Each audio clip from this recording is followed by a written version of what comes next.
L'un de mes mentors m'a dit « Écoute Johan, si t'arrives pas à trouver un modèle de réussite qui te correspond, c'est que c'est à toi de créer ton propre modèle. » Et c'est pour ça que quand j'étais cet étudiant en 2008 sur l'amphi de mon école de commerce qui se posait plein de questions sur qu'est-ce que je fais là, qu'est-ce que j'ai envie de faire de ma vie, moi j'ai juste envie de voyager, de partir découvrir le monde, mais aussi d'avoir un impact parce que je suis très curieux, j'aime partager la connaissance, j'aime apprendre, j'aime transmettre, et je me suis dit mais je sais pas quelle direction j'ai vraiment envie de prendre.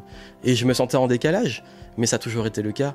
J'ai toujours eu cette impression d'être un petit peu à part, de me poser des questions que d'autres ne se posent pas, d'avoir du mal aussi à me retrouver dans un endroit, un lieu ou un groupe social qui me correspond, parce qu'à la fois je rentre dans toutes les cases et à la fois dans aucune, ce qu'on appelle les profils multipotentiels. Et surtout, cette façon de penser, elle peut faire aussi souffrir. Elle peut faire souffrir parce qu'on se pose beaucoup de questions sur sa valeur, sur sa place dans ce monde. Est-ce qu'on est fait pour ce monde où on a l'impression d'être tout le temps en décalage, et surtout cette difficulté à vraiment se motiver à faire des choses. Ça veut dire, mais parfois on se dit mais à quoi bon ? J'ai envie de faire des choses qui ont du sens pour moi, qui sont bien, mais j'ai l'impression que le monde préfère la superficialité, qui préfère peut-être aussi les choses un petit peu moins dans mes standards qualitatifs, plus divertissant peut-être, plus bas niveau, et c'est dur. Et je sais que vous êtes nombreux à être face à ça. Bienvenue, ici Johan Yangting. Si vous ne me connaissez pas, je suis entrepreneur depuis maintenant 2008, comme je l'ai dit, et je me suis lancé pendant mes études parce que justement, le modèle qu'on nous proposait ne me correspondait pas. Et j'ai dit que si le système te correspond pas, soit tu le quittes, soit tu crées ton propre système. Et c'est ce que j'ai fait pendant plus d'une décennie. J'ai créé ma propre activité, j'ai gagné ma liberté, j'ai créé mon modèle de liberté qui fait qu'aujourd'hui, j'ai une vie qui me permet de pouvoir faire vraiment ce que j'aime. C'est pas toujours facile, c'est pas toujours quelque chose qui tout le temps motive. Ce serait mental de dire que c'est tout le temps l'envie de bosser et de faire les choses, mais justement, comme c'est pas facile, ça montre qu'au fond de moi, ça vaut le coup. Parce que je vais surmonter parfois ces frictions, ces difficultés, les critiques, etc. pour continuer à avancer et continuer à créer ces projets qui me tiennent à cœur. Et si aujourd'hui vous avez du mal justement à trouver un modèle qui vous correspond et que vous voulez jouer avec vos règles, voici les conseils que je peux vous donner.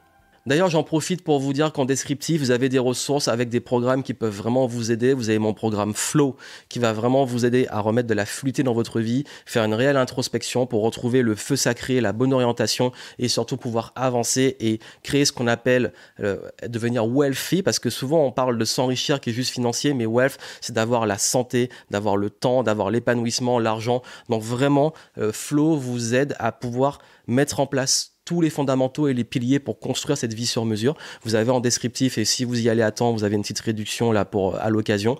Et également, vous avez mes ressources sur la multipotentialité, si c'est un sujet qui peut vous intéresser, que vous ne connaissez pas ou que vous voulez approfondir, en allant sur multipotentiel.net, et vous allez avoir plein de conseils si vous êtes touche à tout et que vous avez du mal à trouver votre place et surtout votre voie.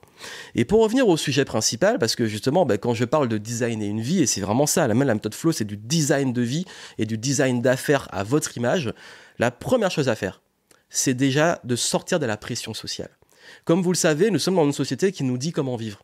Il faut qu'à 20 ans, tu fasses des études, qu'à 30 ans, tu aies la maison, la famille, les enfants, à 40 ans, ceci, cela. Et on a une sorte de pression. Et parfois, elle est inconsciente parce que ça peut être même des petites remarques, des petites choses sur « Ok, tu as tel âge, mais pourquoi à cet âge-là, tu fais ci, tu fais ça ?»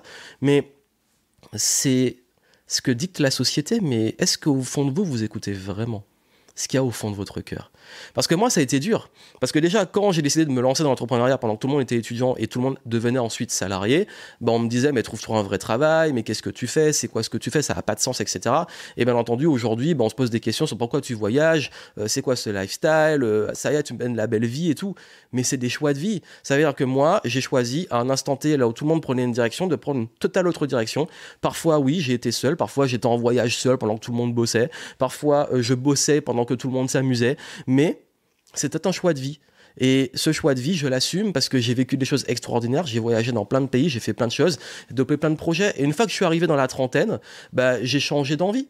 J'ai eu envie d'avoir peut-être des projets qui ont plus d'impact en termes d'échelle, de constituer une équipe, de peut-être révéler d'autres potentiels, d'aider plus de personnes.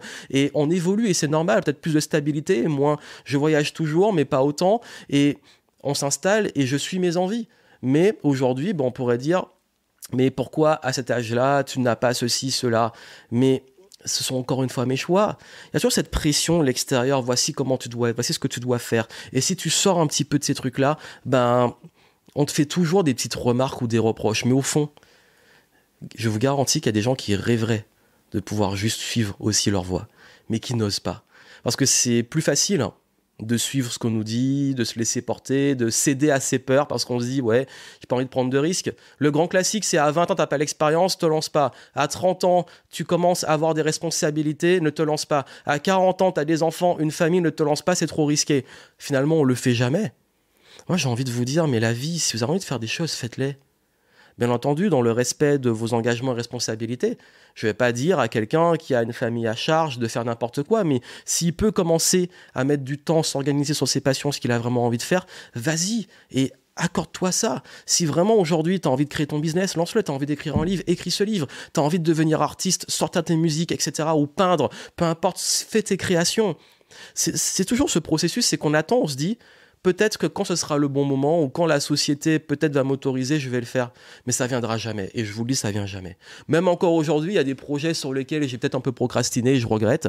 Et je me dis, ben, c'est pas grave, c'était peut-être pas le bon moment, mais là aujourd'hui, bah, je reprends. J'ai pas écrit de livre depuis un petit moment. En ce moment, au moment où j'enregistre, je suis en train d'écrire mon nouveau livre. Je suis en train d'organiser un nouvel événement, un nouveau concept, d'écrire une nouvelle conférence. Et tout ça, ça m'anime parce que c'est les choses que j'ai envie de faire.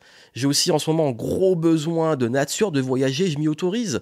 Et je vais pas me dire, ouais, mais là, c'est pas le bon moment, etc. Non, écoute-toi. Et bizarrement, quand on s'écoute, toutes les choses autour s'alignent. Les bonnes choses s'alignent, les bonnes personnes, l'argent, tout. Les ressources arrivent quand vraiment on écoute au fond de soi les choses vers lesquelles on a vraiment envie d'aller. C'est important pour moi de vous le dire parce que ça a été quelque chose qui a été même difficile pour moi et qui encore aujourd'hui peut l'être. Parfois, on peut retomber dans cette culpabilité. On voit des amis qui peut-être aujourd'hui ont des postes salariés, qui sont propriétaires, qui ont une vie posée, des enfants et tout. Ils sont heureux. Et puis parfois, je me dis, mais est-ce que c'est peut-être pas la voie que j'aurais dû prendre? Et puis tu t'écoutes et tu te dis, en fait, non. Aujourd'hui, oui, à l'instant T où j'enregistre, j'ai pas d'enfant, mais c'est pas quelque chose que je me refuse. C'est pas, je me suis pas dit, je veux pas d'enfant, c'est juste que c'est pas le moment actuel. J'ai pas forcément envie d'avoir un ancrage quelque part qui m'y attache, parce que moi, j'aime pouvoir partir du jour au lendemain, même la possibilité de tout plaquer et partir sans posséder trop de choses. Le fait également aussi, parfois on dit, mais tu aurais dû faire ça avant, ou ceci, cela, mais parfois on peut regretter, on peut remettre en question son parcours, au lieu juste de se dire, mais c'est juste, t'as fait ce que tu voulais vraiment faire, ce qui comptait pour toi. Pourquoi tu veux créer des regrets juste en te comparant aux autres? Et on ne sait pas ce qu'il y a derrière. Et c'est pour ça que la deuxième étape, quand je parle de sortir de la pression sociale, c'est d'arrêter de vouloir se comparer au modèle des autres. Parce que plus on se compare, plus on est à l'extérieur et on n'est pas au fond de soi. Parce que le plus important, si vous voulez vraiment créer votre voix, j'ai envie de dire votre flow, et réussir à être bien avec vous-même, c'est d'écouter votre petite voix intérieure en coupant les bruits du monde. Parce que le monde, il va vous dire plein de choses. Il va vous renvoyer plein de choses. Il va aussi, quand vous avez vraiment un projet qui vous tient à cœur, vous balancer tout ce qu'il faut pour être sûr que vous avez assez envie que ce projet aboutisse, en vous mettant des bâtons dans les roues. C'est comme si on appelait la loi de Murphy. Ok, moi, voici mon rêve, je veux le faire, on va vous envoyer tous les challenges. Ok, tu rêves de faire ça? Prouve-nous que tu rêves vraiment de le faire et que tu as le courage de le faire. Parce que je peux vous dire que ces dernières années, j'ai eu plein de challenges. Et on peut se dire, mais si c'est pas fluide, c'est que c'est pas bon. C'est plus subtil que ça. C'est que parfois, ces challenges, ces retards permettent justement d'accumuler les compétences ou les éléments, les ressources ou les rencontres ou la force pour pouvoir atteindre l'objectif et faire ce level up. Et parfois, c'est frustrant. On se dit, mais ça fait un moment, ça n'avance pas, je suis bloqué.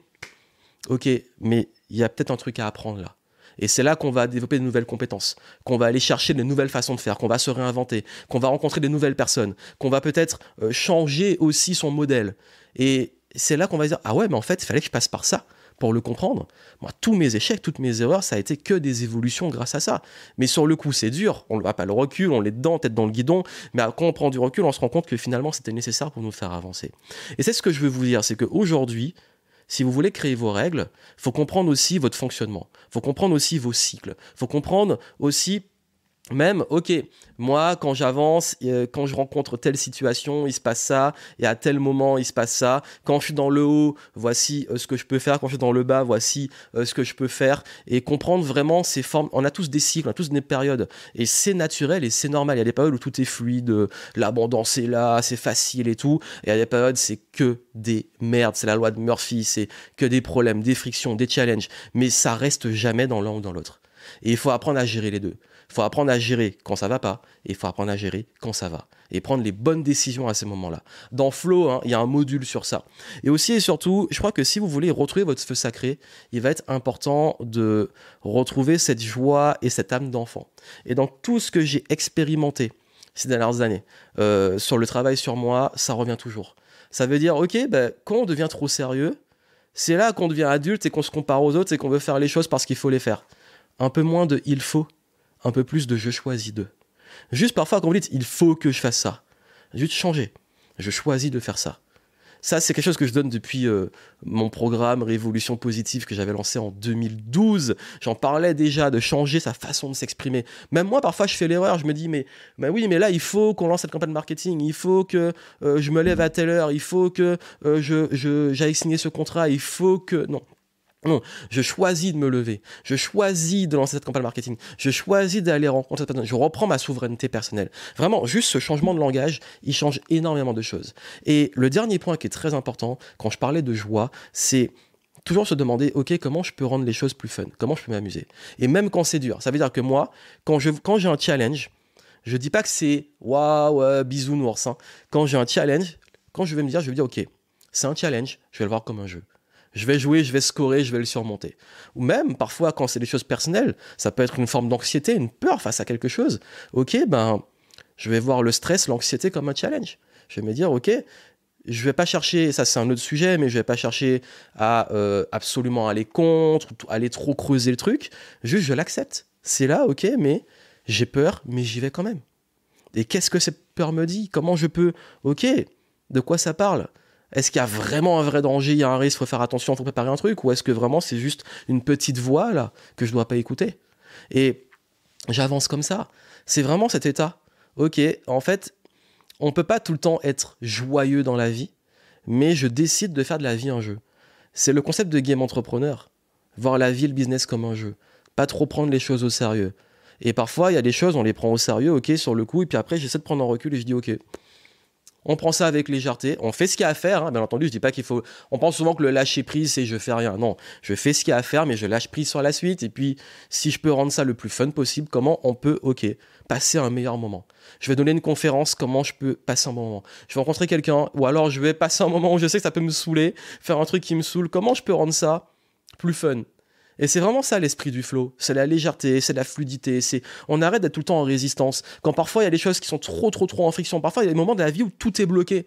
On se dit mais tout est bloqué, je comprends pas pourquoi ça marche pas et je force et je force. En ce moment là, je suis en train de créer un projet anglophone, tout est bloqué. Le serveur il marche pas, dès que j'essaie un truc ça marche pas et tout, j'ai dit bah, ok, c'est bloqué, le flow, on laisse faire. Et puis bizarrement à un moment ça se débloque. Et c'est comme il y a des fois dans la vie, tout est bloqué, puis d'un coup ça se débloque. Ça veut pas dire qu'on reste dans l'inaction, c'est juste, ok, qu'est-ce que je contrôle? Je fais ce qu'il y a à faire, je lâche prise. C'est ça le flow. C'est, je vais pas contre le courant, je m'épuise pas contre le courant. Il y a des fois, juste, je me laisse porter. Et j'essaie de surfer ce courant. Et aussi, même ces rythmes personnels. Il y a des fois, on est en forme, ok, je surfe. Il y a des fois, je suis moins en forme, je surfe et je travaille à mon rythme. Et c'est vraiment cette philosophie que vous devez aborder. Si vous voulez créer vos règles, c'est vraiment comprendre ça. C'est comprendre un peu le jeu de la vie, comprendre vous, comment vous jouez, qu'est-ce qui vous parle, et à partir de ça, créer un modèle qui vous correspond pour le plus. On est là sur Terre, c'est notre vie, ce sont nos vies, c'est votre vie, c'est pas la vie des autres, et ce qui compte le plus, ben, c'est de la jouer et de la rendre la plus fun possible. Et que même les mauvais moments, tout ça, on y trouve toujours une forme de grâce.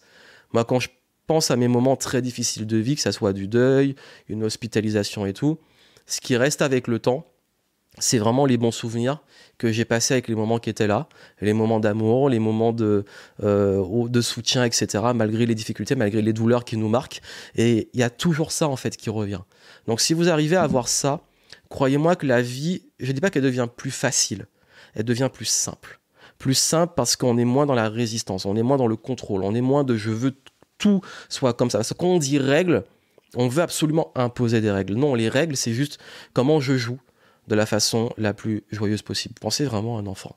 Et c'est vraiment le message que je voulais vous transmettre, parce que quand on est vraiment en décalage, qu'on pense beaucoup, qu'on est beaucoup dans le contrôle et qu'on veut absolument avoir des réponses, c'est là qu'on s'épuise le plus. C'est là, surtout quand on a un profil un peu neuroatypique ou divergent, qu'on peut vite sombrer dans de l'anxiété ou même de la dépression, alors que quand on se dit bah ok, les choses sont comme elles sont, je les contrôle pas, il y a des phases, en fait c'est l'acceptation, j'accepte toutes ces phases de la vie, mais comment moi j'en fais du jeu, du challenge, comment j'y trouve de la joie, de la grâce et comment j'avance. Et croyez-moi que ça fait une énorme différence.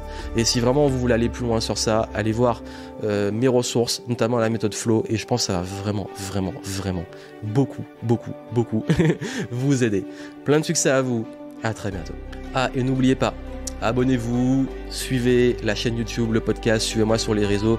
Et puis surtout, j'espère vous retrouver dans l'un des programmes, parce que Flow, c'est vraiment cette philosophie et ce programme que j'ai créé pour aider les personnes qui ont envie de se réaligner, de se réinventer, de se retrouver ce feu sacré, cette joie et dans leurs projets, dans leurs affaires, pour pouvoir avancer. Donc si ça peut vous aider, je serai ravi.